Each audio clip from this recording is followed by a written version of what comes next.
जय श्री कृष्ण। आज मैं आप सभी को निर्जला एकादशी की पावन व्रत कथा सुनाऊंगी। जो भी श्रद्धा भक्ति से इस व्रत को करता है उसे सभी एकादशियों का फल प्राप्त होता है। यह कथा स्वयं वेद व्यास जी ने भीमसेन को सुनाई थी। श्री भीमसेन बोले कि हे पितामह, भ्राता युधिष्ठिर, माता कुंती, द्रौपदी, अर्जुन, नकुल और सहदेव आदि एकादशी के दिन व्रत करते हैं और मुझसे एकादशी के दिन अन्न खाने को मना करते हैं। मैं उनसे कहता हूँ कि मैं भक्ति पूर्वक भगवान की पूजा कर सकता हूँ और दान दे सकता हूँ, परंतु मैं एकादशी के दिन भूखा नहीं रह सकता। इस पर व्यास जी बोले, हे भीमसेन, यदि तुम नरक को बुरा और स्वर्ग को अच्छा समझते हो तो प्रत्येक मास की दोनों एकादशियों को अन्न न खाया करो।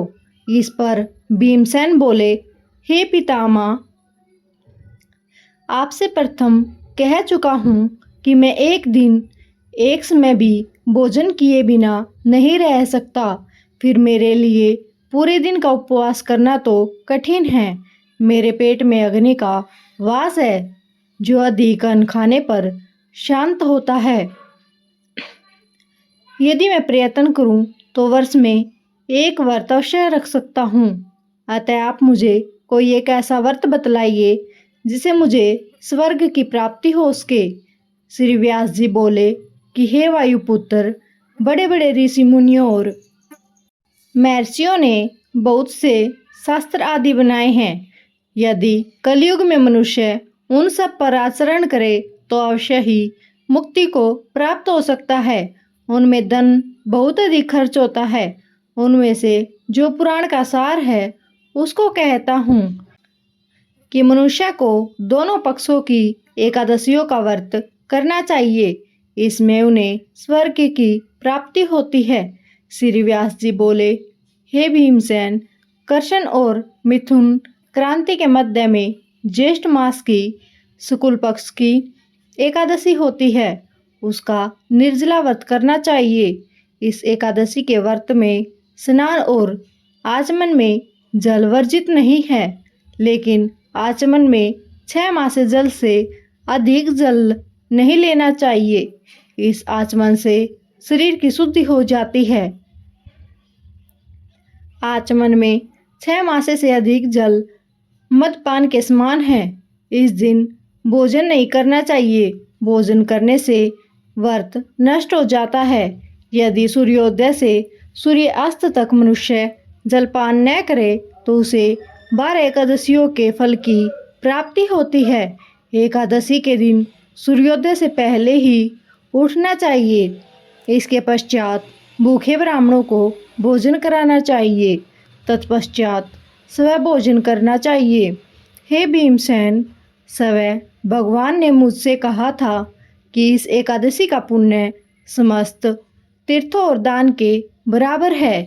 एक दिन निर्जला रहने से मनुष्य पापों से मुक्त हो जाता है। जो मनुष्य निर्जला एकादशी का व्रत करते हैं मृत्यु के समय भयानक यमदूत नहीं दिखते, वरन भगवान विष्णु के दूत स्वर्ग से आकर उसको पुष्पक विमान पर बिठाकर स्वर्ग को ले जाते हैं। संसार में सबसे श्रेष्ठ निर्जला एकादशी का व्रत है। अतः यत्न पूर्वक इस एकादशी का निर्जल व्रत करते रहना चाहिए। इस दिन ओम नमो भगवते वासुदेवाय इस मंत्र का उच्चारण करते रहना चाहिए। इस दिन गोदान करना चाहिए। इस एकादशी को भीमसेन या पांडव एकादशी भी कहते हैं।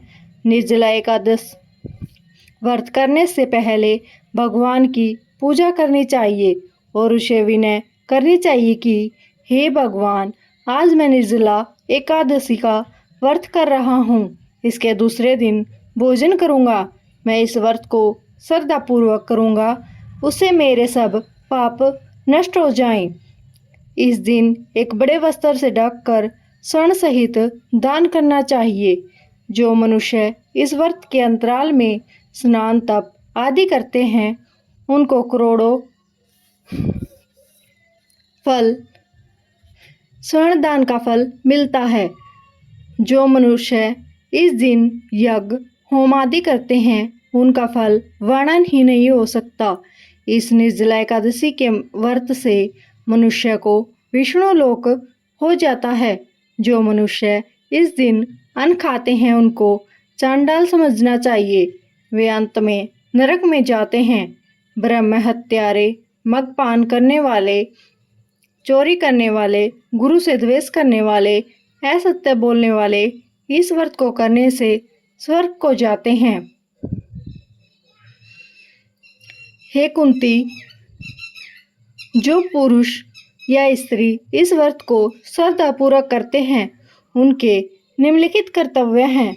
उन्हें सर्वप्रथम भगवान विष्णु की पूजा करनी चाहिए, तत्पश्चात गोदान करना चाहिए। इस दिन ब्राह्मणों को दक्षिणा, मिष्ठान आदि देना चाहिए। निर्जला के दिन अन्न, वस्त्र, छत्र, उपाहन आदि का दान करना चाहिए। जो मनुष्य इस कथा को प्रेम पूर्वक सुनते व पढ़ाते हैं उनको स्वर्ग की प्राप्ति होती है। आपको यह कथा कैसी लगी कमेंट में ज़रूर बताएं।